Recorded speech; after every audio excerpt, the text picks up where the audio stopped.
Welcome to the Recombobulation Area. My name is Dan Schaefer. There's a new documentary short that was just released that focuses on a business right here in Milwaukee County and on the lives of the many people working there. That business is Eater Flag, the largest manufacturer of flags and flagpoles in the nation, located in Oak Creek. Through this documentary, you get to know the people who make these flags, many of whom are immigrants and refugees. It's an American story, it's a Milwaukee story, and it's a terrific story and one that's really worth watching. It's receiving a whole lot of attention and acclaim right now as one of the films on the shortlist to be nominated for an Academy Award. I am thrilled to be joined today by the people who helped tell this story, the directors of the film, Sharon, Liese, and Cynthia Wade. Thank you so much for joining us today. Great. Thanks for having us.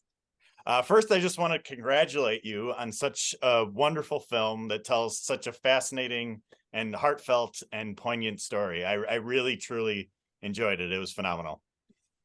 Thank you. So let's go to the beginning of how this all came together.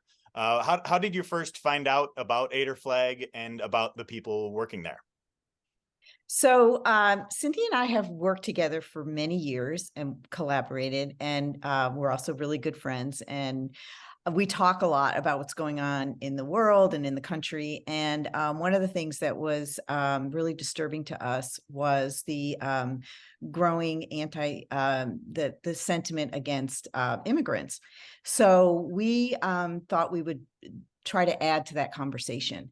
And we found a program in Kansas City, where I live, that caters to immigrants and refugees and teaches them how to sew. And at the end of their program, we started to film with them. At the end of the program, there was one woman after 6 weeks who got a job at a flag factory.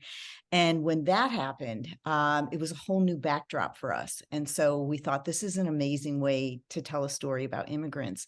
And we tried to get access to that flag factory, and we were not able to. So we did a nationwide search and found Eater Flag. And Cynthia happened to be doing a commercial shoot in Chicago at the time that I talked to them. And so I called her and I said, is there any way you can get to Milwaukee tomorrow? And she did, and walked in, and that was where our story was.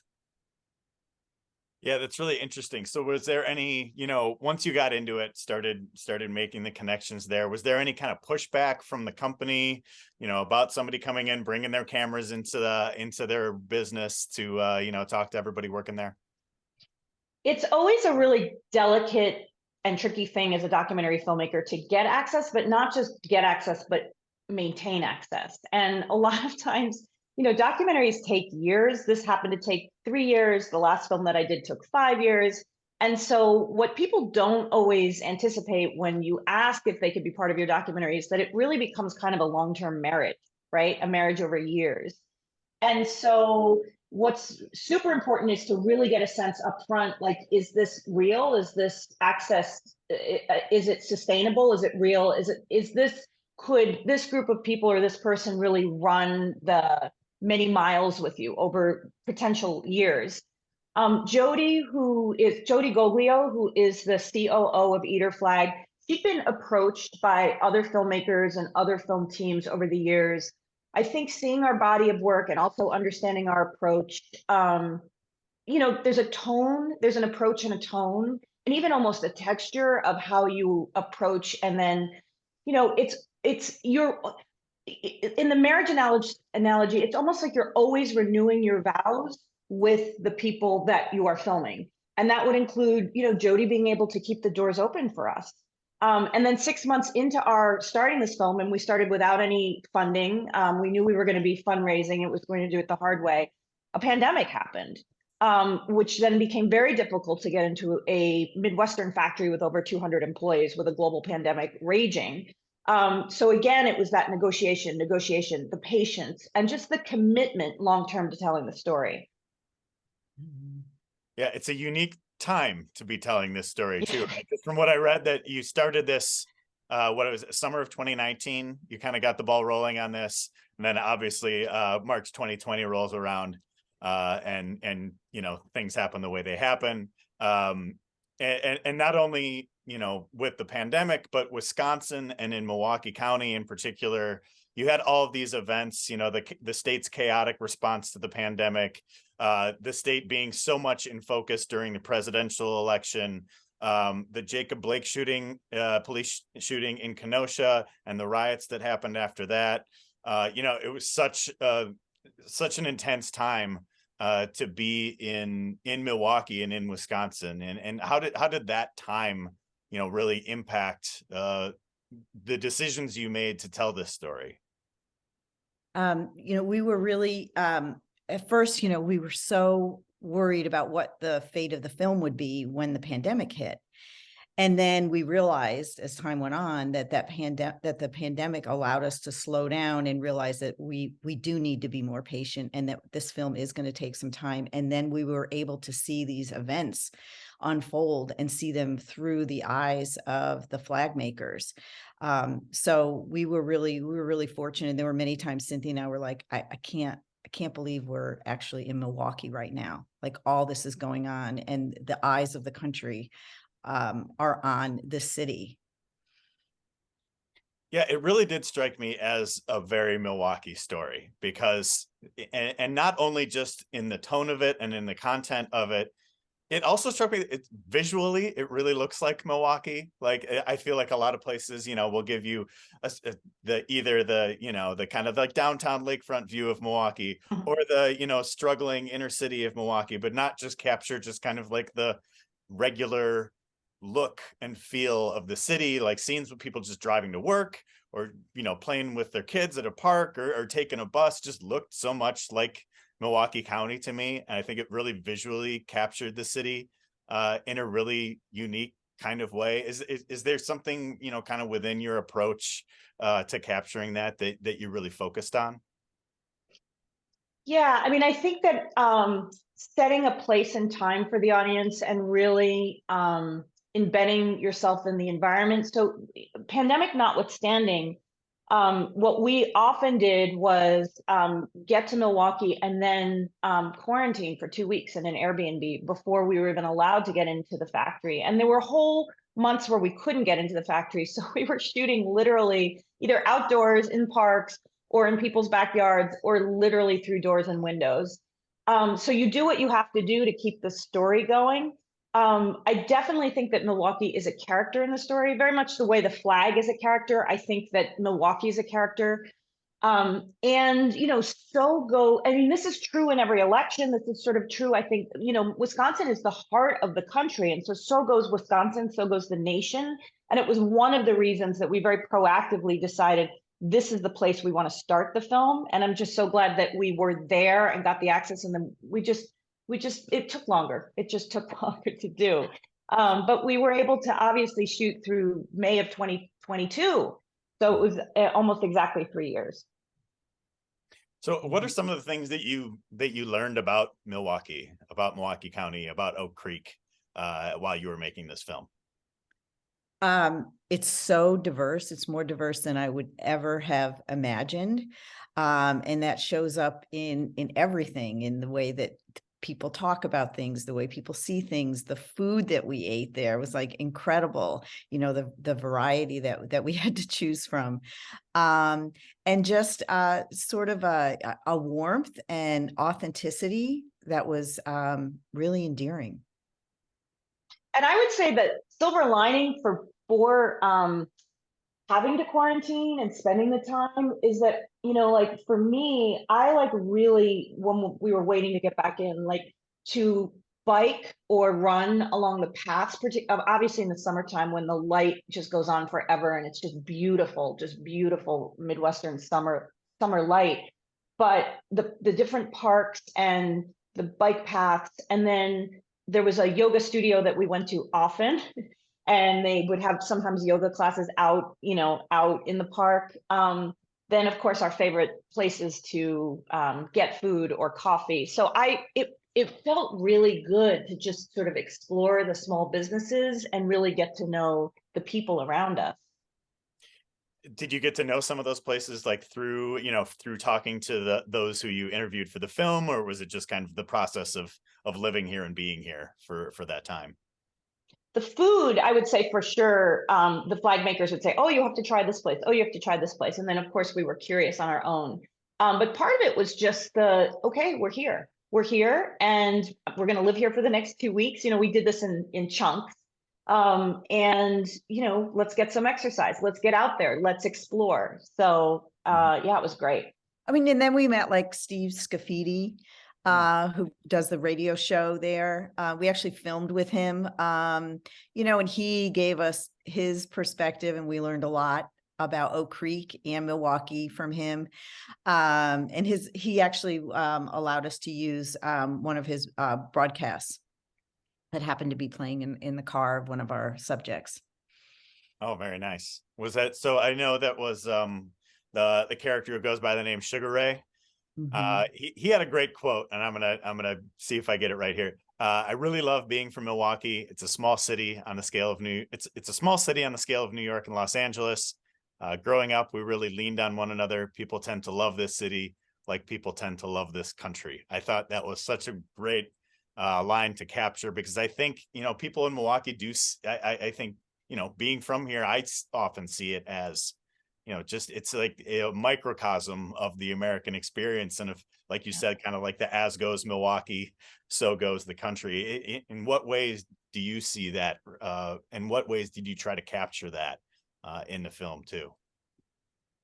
I mean, when you think about even just Eater Flag, it's so representative of the country.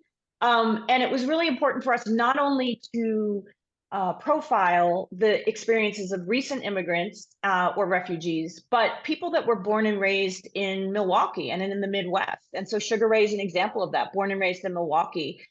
Production supervisor at Eater Flag, mostly in charge of the flagpole. They have a giant flagpole manufacturing side of the manufacturing plant. A Black man, with his family in Milwaukee, and says very honestly, like, I don't have a flag flying at my house. Like, my wife and I have discussed it, but right now we just don't. I love America. I love this country. But he said very eloquently, it doesn't always love you back. So that his experience and his ambivalence about this country and the flag, I think very much reflected the initial conversations that Sharon and I had when we were talking about pursuing this film, where we were feeling, before we really jumped into this film, like the American flag had been co-opted, had really been pulled into one very narrow, very conservative, very inflexible, in my opinion, place where you had to stand, your will always stand, but there's no place to sort of say, I love this country, and yet sometimes it breaks my heart. I love this country, but we have a problem with racism. I love this country, but there's great inequality still. There's amazing opportunities. This is the best, most extraordinary democratic experiment in the history of mankind in the world, and yet it can break your heart. Both things should be true. Both things, we should be allowed to live in a gray area where we can say those things, and not be sort of branded as unpatriotic. And so what I loved about following the Midwestern stories is that it gave, I think, a more holistic picture, more 360-degree experience for the audience about what our relationship is with not only the flag, but with the nation. Yeah, I thought some of those scenes with him and talking about the experience of being Black in Milwaukee. And this is such, like you mentioned, it's a diverse city, but it's also a very segregated city. And it has some of the most stark racial disparities that you see anywhere in the country, are right within Milwaukee County. So I thought that was some of the more, some of the really powerful moments that you were able to capture there. Was that something you expected going in to be part of the story? Or was that something that kind of surprised you once you got to Milwaukee? No, I mean, I think we really do our research. It's funny, somebody came up to me recently in a screening and said, he was a young filmmaker, a new filmmaker. He was like, you got lucky, and I really bristle against that. We spent 3 years. We're accomplished filmmakers. And, if you're going to get married to something, you really go in eyes wide open. You do a lot of research. You talk to a lot of people. There's a lot of stuff that you're doing that's never, that you're never even filming. so that you really get the lay of the land. And then often you will embed yourself with people without a camera. And then, of course, shooting over 3 years and then distilling this into 35 minutes, there's lots and lots of storylines that are not even in the film. You know, a lot of it is just listen. I mean, you have, and I say this often when I teach to young filmmakers, is that you've got 2 ears and one mouth. So you shut up and you listen, and you really get the texture and the tone of the place of where you're going and the people that you're meeting, and you just listen for a long time. And then over time, things will unfold. But a lot of it is research and preparation.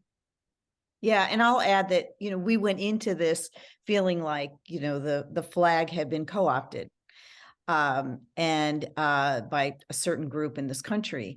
And so we knew that we were going to find that there. I mean, if you're especially in Milwaukee and you're in this place called Eater Flag that has so many people from so many different perspectives and backgrounds, that we are going to get both sides of that. So we really were looking for that, and we had so many people that had so many incredible stories that we had to very carefully decide whose story we were actually going to, you know, raise so that we could tell a well sort of balanced story in a nuanced way of various people in America. Mm-hmm. Yeah, I thought one of the people that you talked to and featured in the film, I believe her name was Barb. Mm-hmm. Kind of, you know, she fits more along the line of the perhaps what you're suggesting, the group that co-opted the flag, right? I don't know if it was she was a Trump supporter, I believe, right? She had some Trump signs in her yard, but she was, you know, working with some of the refugees and immigrants on there.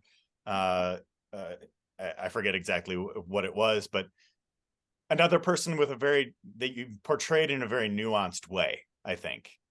Yeah, she was helping Lamia with the preparing for the citizenship test.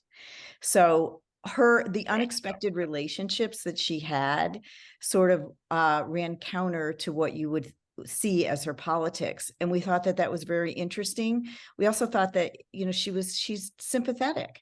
Like, people cry when she leaves at the end with her little box, and you know, retiring and hoping that, you know, her work counted for something, and people can relate to that. And we thought that that was really important to have someone in the film that's not just a caricature of a Trump supporter. Right. I think that was, and again, I felt she felt like a Milwaukee County character to me. She felt like somebody I would have, you know, run into in the city, who would maybe not necessarily have the, you know, stereotypical Trump supporter type of views, but is, you know, just this layered, complex person that you were able to convey that through the film. So as you can see behind me here, I'm a huge Milwaukee Bucks fan. And obviously their championship run happened while you were filming. And you also got a connection to, you know, a player in the Milwaukee Bucks, Giannis Antetokounmpo, became an executive producer on this film. How did that come about? So we started the film as independent filmmakers, as you often do as documentary filmmakers, and we raised money the hard way. You know, it was just a lot of pounding the pavement, raising the money, which was not easy in the pandemic, but we sort of got it done. And Sharon and I just said, you know, whatever we can do, we'll make this happen. We were driving. We had interns that first summer who, like, you know, rolled out sleeping bags and shared rooms at the airport hotel in Milwaukee. And over time, we would just make enough that we could raise enough that we could go for the next shoot, enough for the next shoot.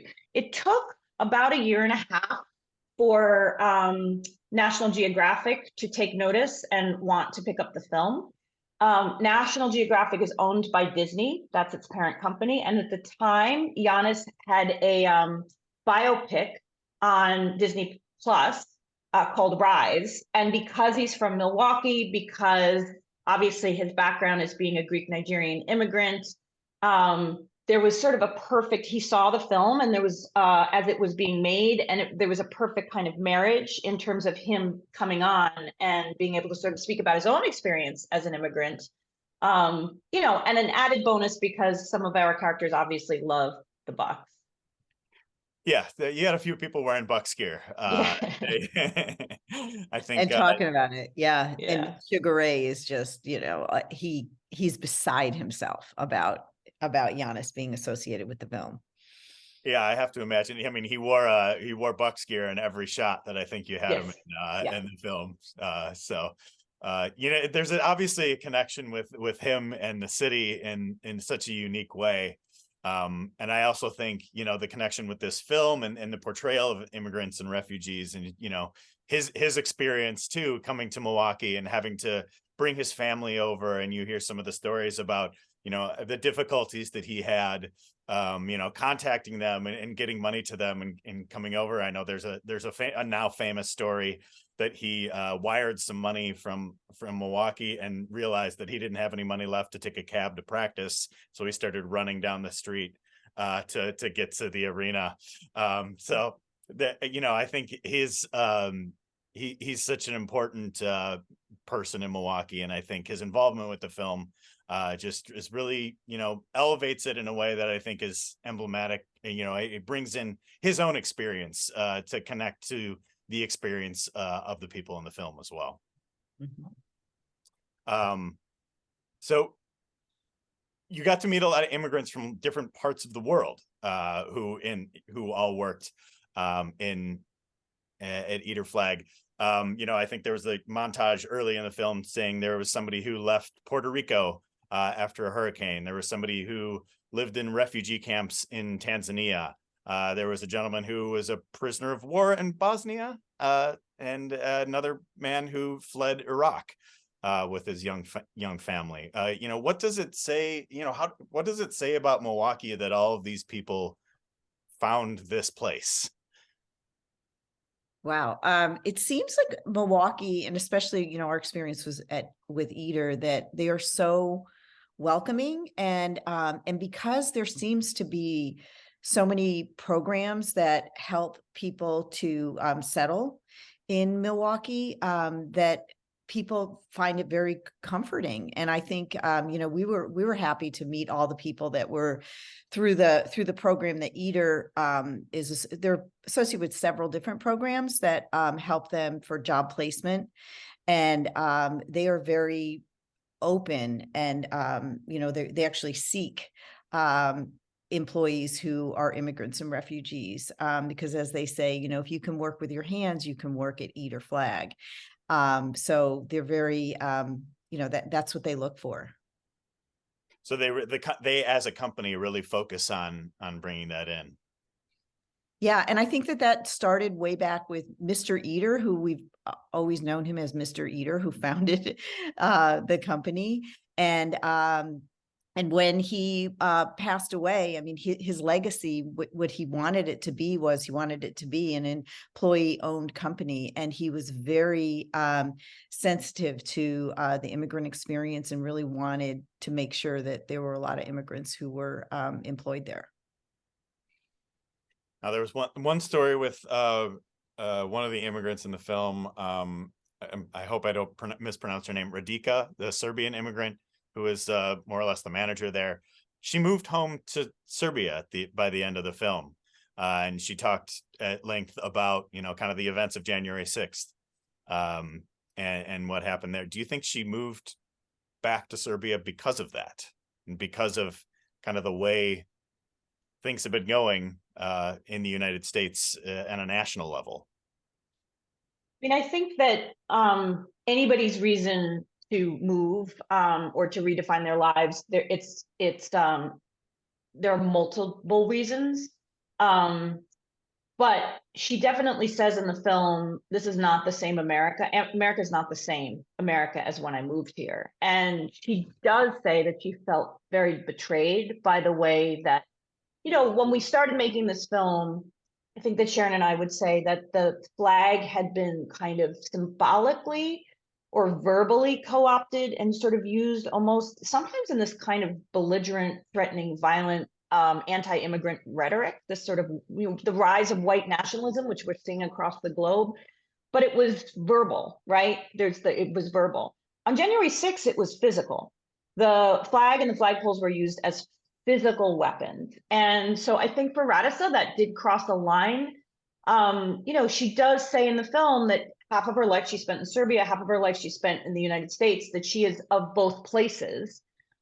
She very much missed her family back in Serbia. But ultimately, we thought it was a really interesting way to sort of finish the film, where here is a woman who fled war, and she says, America gave me its best, and I gave America my best. Like, he loves this country, and spent her best years, you could argue her best years, 30 years, really toiling and working very hard and working her way up from being somebody who didn't know any English, all the way through becoming a manager and managing lots of people from around the world, physically making our most treasured national symbol.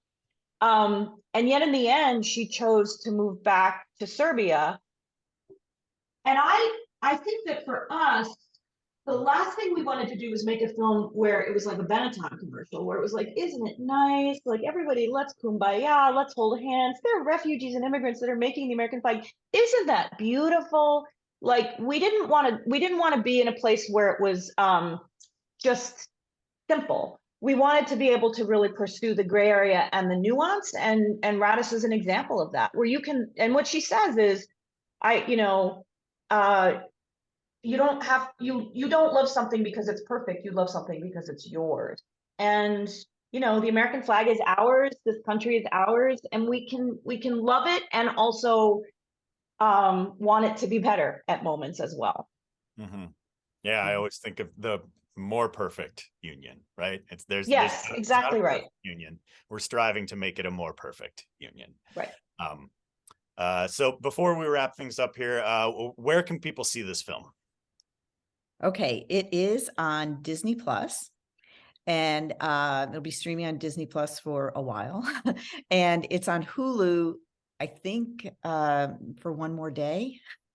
Okay. No, it's one more week, but so yeah. Okay, so Hulu is like January 19th. Yeah, January 19th. Yeah. But that's very short. Okay. And then sometimes I'm just, and maybe Sharon, maybe if he asks that again, maybe it's just Disney Plus, just because that will be the evergreen. Yeah. Because it's also on Nat Geo, but it's very random when it's on Nat Geo. Yeah, or maybe on demand on Nat Geo, but that's a whole other. So I would say it's streaming on Disney Plus. Disney Plus, easiest way to find it for now and the foreseeable future. Very good. And you'll be finding out whether it's nominated for an Oscar fairly soon, I understand. Yes. On January 24th. Not that you're counting or anything, right? Voting is happening right now. Voting's happening right now.